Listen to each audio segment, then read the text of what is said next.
Welcome to B D TV. Telugu Desam party అధినేత చంద్రబాబు నాయుడు రా కదలనటువంటి సభలో వైసీపీ పార్టీ గురించి అలాగే ముఖ్యమంత్రి వై జగన్మోహన్ రెడ్డి కూడా తీవ్ర స్థాయిలో విమర్శలు అయితే చేస్తున్నారు. ఈ విమర్శల గురించి మనతో పాటు మాట్లాడడానికి గుంటూరు తూర్పు నియోజకవర్గానికి చెందినటువంటి వైసీపీ పార్టీ అసెంబ్లీ నియోజకవర్గ ఇన్ఛార్జ్ అయినటువంటి నూరి ఫాతిమా గారు మనతో పాటు ఉన్నారు. మేడం నమస్తే. నమస్తే అండి. వైసీపీ పార్టీని పాతిపెట్టే రోజులు దగ్గర ఉన్నాయి, అలాగే వై జగన్మోహన్ రెడ్డిని కూడా పాతిపెట్టేటువంటి రోజులు దగ్గరలో ఉన్నాయంటూ చంద్రబాబు నాయుడు గారు విమర్శిస్తూ ఉన్నారు. ఏం చెప్తారు మీరు? దీని గురించి అయితే మేము చెప్పాల్సిన అవసరం లేదు, ప్రజలే బుద్ధి చెప్తారు. రానున్న రోజుల్లో అంటే 2024 ఎలక్షన్స్లో ప్రజలు చాలా సిద్ధంగా ఉన్నారు. ఎప్పుడు ఎలక్షన్స్ వస్తాయి, ఎప్పుడు జగన్మోహన్ రెడ్డి గారు వెంటే ఉందాము, ఎప్పుడు టీడీపీ వాళ్ళకి అది ఏదో భూస్థాపితమో లేకపోతే పాతి పెట్టే రోజులు అంటున్నారు. ఖచ్చితంగా అది టీడీపీ వాళ్ళకి వస్తుంది. ఎందుకు అనంటే ఒక్కసారి ఈసారి టీడీపీ వాళ్ళ కింద అతలకుతలలో ఉన్నారు. వాళ్ళు అసలు ఒక వ్యామోహంలో ఉన్నాం. అయ్యో ఈసారి మేము రాకపోతే మేము భూస్థాపితం అయిపోతాము, లేకపోతే మేము నిజంగానే మమ్మల్ని కప్పు పుడత చేస్తారు ప్రజలు అని చెప్పి ఆందోళన చెందుతూ అలాంటి మాటలు తీసుకొని రావడం అనేది చాలా ఏంటంటే బాధాకరం. చంద్రబాబు నాయుడు గారు అలా చెప్పడం చాలా ఘోరం కూడా. ఎందుకంటే జగన్మోహన్ రెడ్డి గారు ఒక సీఎం పొజిషన్లో ఉన్నప్పుడు ఆయన వ్యాఖ్యలు చేయాలి, కాదనట్లేదు. వ్యక్తిగత వ్యాఖ్యలు ఒకసారి ఏమో వ్యక్తిగతంగా ఆయన మీద దూషించారు. ఏంటంటే పథకాల గురించి కానీ జగన్మోహన్ రెడ్డి గారు తీసుకుని వచ్చిన సంక్షేమ పథకాలు కానీ లేకపోతే ప్రజల్ని చూసుకునేది వాళ్ళు చూసి ఓర్వలేక ఏం మాట్లాడాలో తెలియక ఇంకా వ్యక్తిగతంగా దూషణలు చేస్తూ అలాగే జగన్మోహన్ రెడ్డి గారి మీద ఎన్నో దూషణలు చేస్తూ ఇచ్చేసుకుంటూ వచ్చారు. ప్రతి నియోజకవర్గంలో వాళ్ళు ఏంటంటే ఎక్కడెక్కడ ఏదైనా దొరికిద్దా దాన్ని పెద్ద చేద్దామా అనే ఉద్దేశంలో ఉన్నారు. కానీ ప్రజలకి ఏం చేద్దాం, ప్రజలకి ఏంది మీరు గతంలో 2019లో ఒకసారి ప్రజలందరూ ఒక్కసారి రీకాల్ చేసుకుంటే జగన్మోహన్ రెడ్డి గారు ఫైట్ చేసింది గవర్నమెంట్ మీద. ఏంటంటే వాళ్ళు ఏం చేశారు, వాళ్ళు ఏమేమి హామీలు ఇచ్చారో ఆ హామీలు నెరవేరించలేకపోయారని చెప్పి దాని మీదే ఫైట్ చేశారు. కానీ ఇప్పుడు చూసుకుంటే రాజకీయం అంటే నీచ రాజకీయానికి తీసిన దారి టీడీపీ వాళ్ళు మాత్రమే చేయగలరు. ఎందుకనంటే నిజంగానే అంత పెద్ద సభలో అసలు ప్రజలకు ఏం చేస్తారో మాట్లాడాలి, లేకపోతే మనం వస్తే మనం ఏం చేయగలుగుతామో మాట్లాడాలి. కానీ ఇవన్నీ ఏంటంటే జగన్మోహన్ రెడ్డి గారిని ఇచ్చేస్తాను, లేకపోతే ఆయన లేకుండా చేస్తాను, ఆయన కనిపించకుండా చేస్తాను, ఎవరి వల్ల కాలేదు. జగన్మోహన్ రెడ్డి గారు ఆయన మీరు చూసుకుంటే ఎంత కష్టపడి ప్రజల కోసం వాళ్ళ తండ్రి చనిపోయిన కాడి నుంచి ఈరోజు ఆయన సీఎం అయిన తర్వాత తీసుకునే ప్రజలలో వైఎస్ రాజశేఖర్ రెడ్డి గారు అలాగే జగన్మోహన్ రెడ్డి గారు మాత్రమే ఉన్నారు. ఎందుకంటే రాజశేఖర్ రెడ్డి గారు మంచి చేశారు, తర్వాత జగన్మోహన్ రెడ్డి గారు ఒకసారి మీకు కూడా అవకాశం ఇచ్చారు. చంద్రబాబు నాయుడు గారు కూడా ప్రజలు అవకాశం ఇచ్చినప్పుడు మీరు ఒక్కటి కూడా వినియోగించుకోలేదు. ప్రజలు అవకాశం ఇచ్చినప్పుడు మీకు 14 సంవత్సరాలు మరి ఎక్స్పీరియన్స్ ఉందన్నారు కదా, ఆ ఎక్స్పీరియన్స్ అంతా మీరు 2014లో వచ్చిన తర్వాత ప్రజలకు ఏం చేయాలని ఆలోచించలేదు. మీరు నాయకులు మీరు ఎలాగ జేబులు నింపుకుందామని ఒక్కటి మాత్రమే మీరు ఆలోచించారు. కానీ జగన్మోహన్ రెడ్డి గారు వచ్చిన తర్వాత మా నాన్న ఆశయాలని నేను ముందుకు తీసుకెళ్లాలని చెప్పి ఈరోజు ఈ సంక్షేమ పథకాలు కానీ ఈరోజు ఈ అభివృద్ధి కానీ ఇదంతా తీసుకొని వస్తున్నారు. అదంతా చంద్రబాబు నాయుడు గారు ఊర్వలేకపోతున్నారు. అందుకోసమే ఆయన తక్కిరి బిక్కిరి అవుతూ ఇలాంటి పద్యాలు బయటికి వస్తున్నాయి. నేను గేట్లు ఎత్తితే వైసీపీ పార్టీ ఖాళీ అయిపోతుంది అని చెప్తున్నారు చంద్రబాబు నాయుడు గారు. గేట్లు ఎత్తే సభలో ఒకసారి చంద్రబాబు నాయుడు గారు చూసుకుంటే ఆయన సభలోనే ప్రజలు లేరు, ఆయన సభకే ప్రజలు రాలేదు. ఎందుకనంటే ఇంట్రెస్టెడ్గా లేరు. ప్రజలు కూడా తెలుస్తుంది, వాళ్ళకు కూడా వాళ్ళు రాజకీయంగా ప్రజలు కూడా చూస్తున్నారు ఎవరు నిజంగానే చేస్తున్నారు, ఎవరు మాటలు చెప్తున్నారు, ఎవరు మాటలు నమ్మచ్చు, ఎవరు మాటలు నమ్మకపోవచ్చు అని చెప్పి ప్రజలు కూడా చూస్తున్నారు. ఎక్కడైనా ఇప్పుడు ఒకసారి ఏదైనా తప్పు జరిగితే సరే ప్రతి దాంట్లో కూడా ఏదో ఒక లోపం ఉంటూనే ఉంటుంది. ఆ లోపాన్ని ఏం చేస్తున్నారు అని అంటే ఇదే వీళ్ళు చేసేది అని చూపిస్తున్నారు. గతంలో మీరు రౌడీజం చేయలేదా, గతంలో మీరు ప్రజల్ని ఇబ్బందులు పెట్టలేదా, గతంలో మీరు ఎన్నో ఏంటంటే సెట్లు వేసి ఇచ్చేసి ప్రజలను చంపలేదా, చేయలేదా?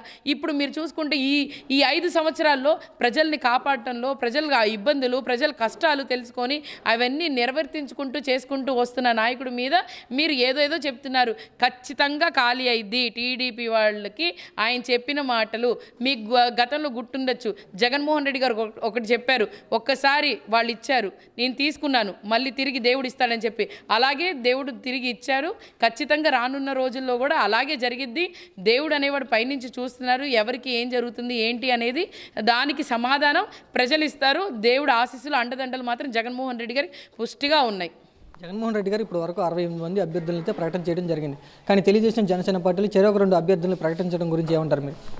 అదేనండి, వాళ్ళకి అభ్యర్థులు దొరకట్లేదు. జగన్మోహన్ రెడ్డి గారు అయితే సింహం సింగిల్గానే వస్తుందని చెప్పి పార్టీలో ఖచ్చితంగా కష్టపడిన వాళ్ళు, పార్టీకి మరి ప్రజలకి ఎప్పుడు అందుబాటులో ఉండే జగన్మోహన్ రెడ్డి గారు ఎప్పుడు ఏది చెప్పినా కూడా, ఏ మీటింగ్లో చెప్పినా కూడా ఒకటే చెప్తారు, ప్రజలకు అందుబాటులో ఉండండి, ప్రజల కోసం ఏం కావాలో ఆలోచించి చేయండి, ప్రజలకు నిరంతరం మీరు కష్టపడండి అని చెప్పడం జరిగింది. అదేవిధంగా ఎవరెవరు ప్రజల కోసం ఉన్నారో వాళ్ళందరికీ సీట్లు ఇవ్వడం జరిగింది. 69 మందికి సీట్లు ఇచ్చారు. మిగతా వాళ్ళకి కూడా ఖచ్చితంగా తొందరలోనే సీట్లు ప్రకటిస్తారు.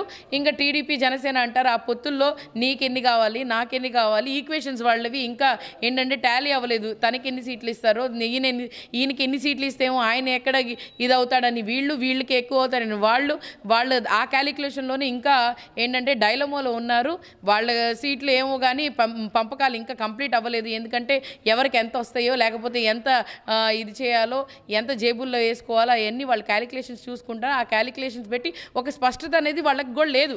ఎందుకంటే ఇక్కడ వీళ్ళని పోటీ చేయించాలి. ఇప్పుడు వాళ్ళు ఏంటంటే ఎవరు వచ్చారు, ఓకే ఇచ్చారా, సంచి ఇచ్చారా లేదా చూసుకుంటున్నారు. దాని తర్వాత దాన్ని బట్టి వాళ్ళు చూసుకుంటున్నారు. మరి ఇవన్నీ ఎన్ని చేసినా కూడా అదే చెప్తుంది, సింహం సింగిల్గానే వస్తుంది, సింహం వేట అనేది సింగిల్గానే చేస్తుంది. ఎవరు అవసరం లేదు, ఎవరు అండదే లేదు. కానీ ఒకటి మీరు గుర్తుపెట్టుకోండి, జగన్మోహన్ రెడ్డి గారు అనేవాళ్ళు సింగిల్గానే వస్తారు, సింగిల్గానే వచ్చి కంటెస్ట్ చేస్తారు. ఆయనకి తోడుంది ఎవరో కాదు, ప్రజలు మాత్రమే తోడున్నారు. ప్రజల అండదండలు ఆయనకు ఉన్నాయి. ఎందుకు అంటే జగన్మోహన్ రెడ్డి గారు ఏ స్పీచ్లో చెప్పినా ఒకే మాట చెప్తున్నారు, నేను మంచి చేశాను, నేను మంచి చేస్తేనే మీరు ఓటేయండి అని చెప్పి. అలాగే సంక్షేమ పథకాలు తీసుకున్న వాళ్ళు కానీ, లేకపోతే సంక్షేమం అభివృద్ధి జరిగిన వాళ్ళు మాత్రమే జగన్మోహన్ రెడ్డి గారు వెంట ఉంటారు. ఖచ్చితంగా రానున్న రోజుల్లో మాత్రం జగన్మోహన్ రెడ్డి గారు సీఎం అవుతారు. జగన్ గారు సిద్ధమా అంటూ అడుగుతూ ఉన్నారు. మరి ఇక్కడ తూర్పులో సిద్ధంగా ఉన్నారు మీరు తెలుగుదేశం జనసేన పార్టీని ఓడించడానికి? ఖచ్చితంగా సిద్ధంగా ఉన్నామండి. మా నాయకుడు జగన్మోహన్ రెడ్డి గారి నాయకత్వంలో ఆయన సిద్ధంగా ఉంటే మేము సంసిద్ధంగా ఉన్నాము. మేము ఖచ్చితంగా టీడీపీ, జనసేన, కాంగ్రెస్ ఏ పార్టీ వచ్చినా కూడా, ఎలా వచ్చినా కూడా, ఎంతమంది కలిసి వచ్చినా కూడా మేము సిద్ధంగా ఉన్నాం. మా సిద్ధం అనే మాటలో ప్రజలు ఉన్నారు. మేము ప్రజలు తోడు తీసుకొని మేము ముందుకు నడుస్తాం. ఖచ్చితంగా గుంటూరు ఈస్ట్లో వైఎస్ఆర్సీపీ జెండా భారీ మెజార్టీతో గెలిపించి జగన్మోహన్ రెడ్డి గారికి మాత్రం గిఫ్ట్గా ఇస్తాం. జగన్మోహన్ రెడ్డి గారు ఇప్పుడు వరకు 68 మంది అభ్యర్థులను అయితే ప్రకటన చేయడం జరిగింది. కానీ తెలుగుదేశం జనసేన పార్టీలు చెరొక 2 అభ్యర్థులను ప్రకటించడం గురించి ఏమంటారు మీరు?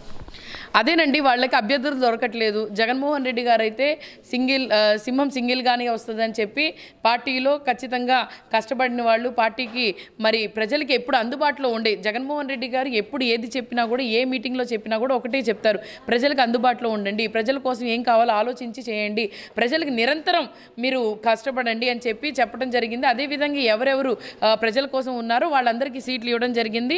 69 మందికి సీట్లు ఇచ్చారు. మిగతా వాళ్ళకి కూడా ఖచ్చితంగా తొందరలోనే సీట్లు ప్రకటిస్తారు. ఇంకా టీడీపీ జనసేన అంటారు, ఆ పొత్తుల్లో నీకెన్ని కావాలి, నాకెన్ని కావాలి, ఈక్వేషన్స్ వాళ్ళవి ఇంకా ఏంటంటే టాలీ అవ్వలేదు, తనకి ఎన్ని సీట్లు ఇస్తారో, ఈయనకి ఎన్ని సీట్లు ఇస్తేమో ఆయన ఎక్కడ ఇది అవుతాడని వీళ్ళకి ఎక్కువ అవుతారని వాళ్ళు ఆ క్యాలిక్యులేషన్లోనే ఇంకా ఏంటంటే డైలమోలో ఉన్నారు. వాళ్ళ సీట్లు ఏమో కానీ పంపకాలు ఇంకా కంప్లీట్ అవ్వలేదు. ఎందుకంటే ఎవరికి ఎంత వస్తాయో, లేకపోతే ఎంత ఇది చేయాలో, ఎంత జేబుల్లో వేసుకోవాలో అవన్నీ వాళ్ళు క్యాలిక్యులేషన్స్ చూసుకుంటారు. ఆ క్యాలిక్యులేషన్స్ పెట్టి ఒక స్పష్టత అనేది వాళ్ళకి కూడా లేదు.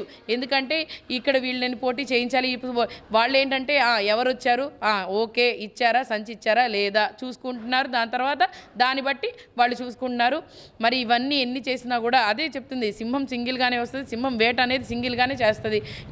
ఎవరు అవసరం లేదు, ఎవరు అండదే లేదు. కానీ ఒకటి మీరు గుర్తుపెట్టుకోండి, జగన్మోహన్ రెడ్డి గారు అనేవాళ్ళు సింగిల్గానే వస్తారు, సింగిల్గానే వచ్చి కంటెస్ట్ చేస్తారు.